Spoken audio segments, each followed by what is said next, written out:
नेपाल का पाटन ललितपुर, जिसे किसी ज़माने में सम्राट अशोक महान ने बसाया था, वहाँ पे आपको एक रुद्रवर्ण महाविहार, जो कि बहुत ही प्रसिद्ध और विशाल बुद्ध विहार है, जिसे आप देखेंगे।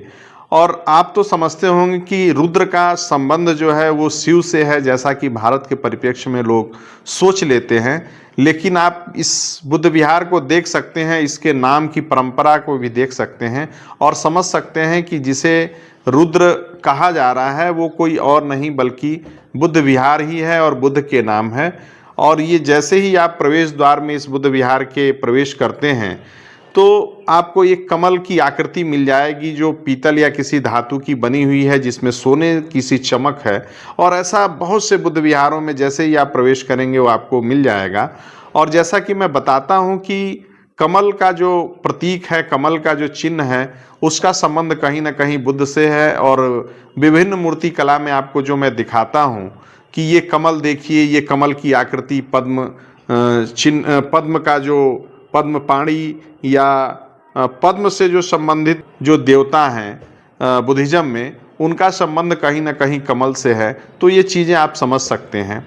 और ये जो बोर्ड देख रहे हैं जो लगा हुआ है, और इसकी शुरुआत ही त्रिरत्न शरण से हो रही है।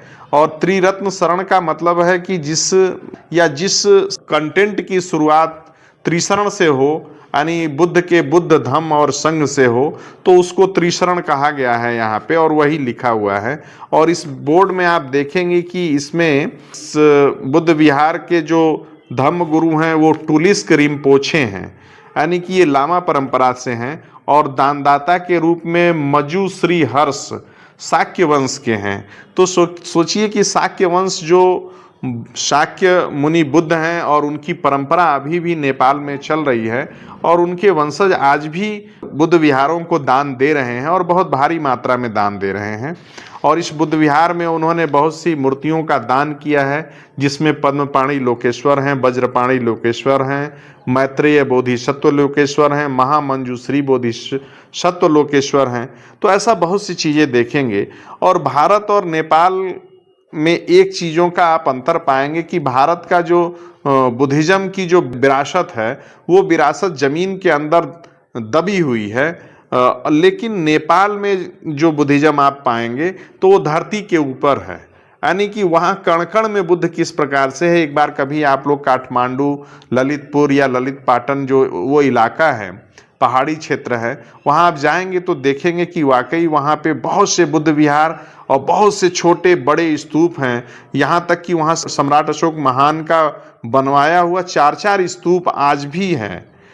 तो ये चीज़ें आप लोगों को देखने और समझने की भी ज़रूरत है कि अगर भारत के बुद्धिज़्म और विशेषकर महायान तंत्रयान के देवी देवताओं को पहचानना है, तो आपको हिमालयी क्षेत्र के जो बोधिसत्व हैं, या अभी जिनका हमने नाम लिया जिन देवी देवताओं का, उनकी पहचान भी आपको करनी पड़ेगी, जाननी पड़ेगी।